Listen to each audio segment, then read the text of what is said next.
Bienvenue sur Mercato TV.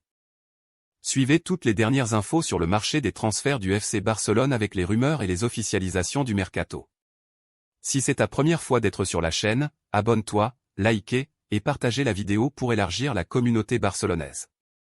Question: que pensez-vous de ce match du Barça contre la Betis? Tous les détails dans cette vidéo. On commence. Le Barça dispute une grosse demi-finale à la recherche de son premier trophée de la saison.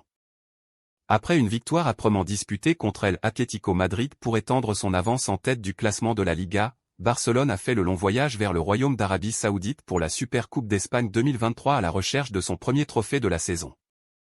Le nouveau format introduit il y a quelques années à 4 équipes jouant dans un format final four, avec 2 demi-finales et un match pour le titre à jouer le dimanche. Le Barça affrontera le Real Betis jeudi et rencontrera le vainqueur de la demi-finale de mercredi entre le Real Madrid et Valence, donc la chance d'un El Clasico pour décider du titre est bien vivante. Mais dépasser le Betis ne sera pas une tâche facile. L'équipe de Manuel Pellegrini a été un adversaire très coriace au cours des 2 dernières saisons, et ils sont invaincus depuis leur retour de la Coupe du Monde et prêts à réussir la surprise. Voici comment nous pensons que le Barça s'alignera jeudi. En raison du long voyage en Arabie Saoudite et du court délai entre la demi-finale et le match pour le titre de dimanche, je suis favorable à ce que Xavi Hernandez fasse tourner son équipe et garde quelques-uns de ses meilleurs joueurs pour la finale. À l'arrière.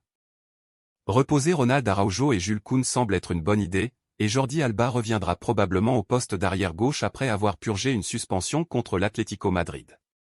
Sergi Roberto pourrait revenir au poste d'arrière droit. Et Eric Garcia devrait jouer aux côtés d'Andreas Christensen au milieu. Non Marcos Alonso, s'il vous plaît. Parce que Xavi considère toujours Sergio Busquets comme un élément clé de son système. Une rotation potentielle signifierait que le capitaine serait probablement sauvé pour la finale, nous verrons donc probablement le trio beaucoup plus excitant et dynamique de Frenkie de Jong, Gavi et Pedri. Au milieu de terrain.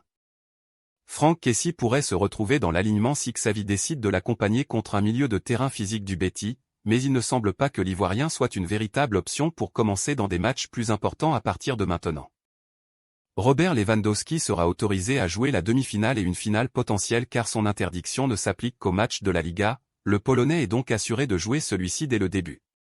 Mon idée de rotation comprend un repos pour Ousmane Dembélé.